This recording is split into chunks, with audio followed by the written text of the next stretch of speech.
শিলিনা হায়াত আইবি কেন গ্রেফতার তা জানতে চায় বাংলার জনগণ। তার মুক্তি দাবি করছি, তার দীর্ঘায়ু কামনা করছি। আমরা আমাদের নবীর প্রতি সালাম জানাবো, নবী হাজির এবং নাজির।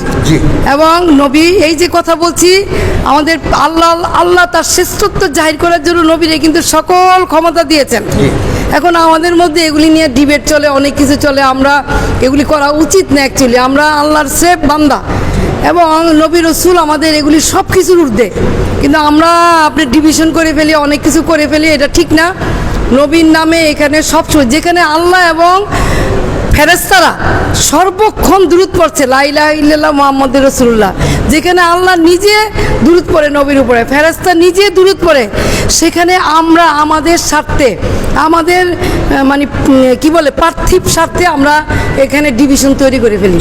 আমরা অনেক কথা বলে ফেলি, এগুলি ঠিক না। আসলে নবীর নামে দুরূদ হবে, নবীর নামে মিলাদে কিয়াম হবে, নবীকে অবশ্যই সালাম দিবেন, না দিলে আপনার দিন এই শুভ হবে না।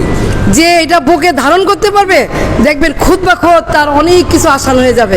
আমার সেই আশা বিশ্বাস রেখে আমি আর কথা বাড়াচ্ছি না। আপনারা নামাজ পড়বেন এবং এই রোজার সময় খুব ভালো একটা সময়, এবং যে এখানে আপনারা যাকে নিয়োগ দিয়েছেন, আমি জানি না কে যে পূর্বের ছিল সেই না কাকে, এটা নিয়েও আমার কোনো ই থাকবে না।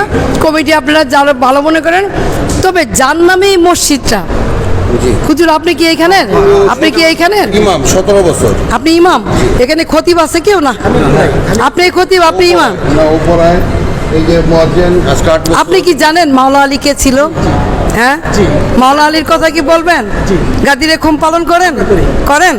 হ্যাঁ, আমার আর কোনো কথা নেই। আমাদের সাবেক সেক্রেটারি যিনি ছিলেন, ওনার থেকে আমাদের এটা চালু। ঠিক আছে, আমি আর কোনো কথাই বলবো না। আপনি যেহেতু গাদিরে খুমের কথা বলে ফেলছেন, আমি আর কোনো কথাই বলবো না। ঠিক আছে, আপনি জ্বালাই যান, ছোটো ছোটো বাচ্চাদেরও শিখাবেন। এগুলি যদি আমরা সম্মান না করি, ইজ্জত না করি, আমরা বুকে ধারণ করি, আপনি যতই নামাজ আর রোজা আমরা পড়ি না কেন, বেহেশতে হাসরের ময়দানে কিন্তু পার হতে পারবো না। এই কথাটা আপনি বলবেন। পাক পাঞ্জাতন কি হুজুর বলবেন, এটা আমার অনুরোধ থাকবে আপনার কাছে। এবং হাসরের ময়দানে কাদের উসিলে আমরা পার হব, সেই কথাটা আপনাকে বলতে আহলে বায়াত।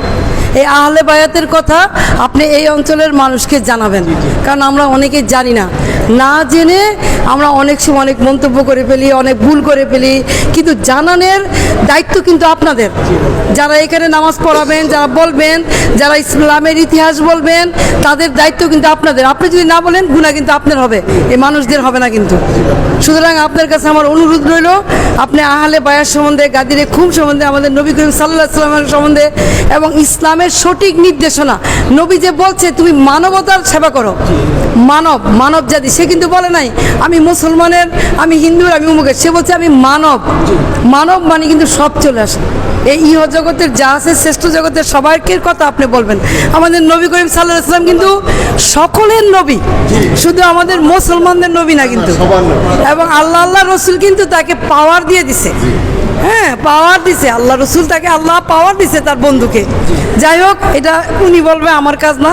কিন্তু যেহেতু আমি আপনাদের নির্বাচিত প্রতিনিধি, আমি আপনাদের প্রতিনিধিত্ব করি, এই জন্য সঠিক কথাটা বলা আমার দায়িত্ব। যদি আমি না বলি, সেখানেও আমার গুনাহ হবে, আল্লাহর কাছে আমার জবাব দিতে আছে। যাই হোক, তাহলে ইমাম সাহেব এটা বলবে, আর যা বলার আপনি বলবেন। আমার অনেক ইমাম সাহেব করে কি, ওই যে মসজিদ কমিটি দেখে যে মসজিদ কমিটি কোন দিকে কথা বলে, ইমাম সাহেব আবার সেই দিকে কথা বলে, বুঝছেন? না ভাই, আমার দিক না, আল্লাহ রসুলের দিক।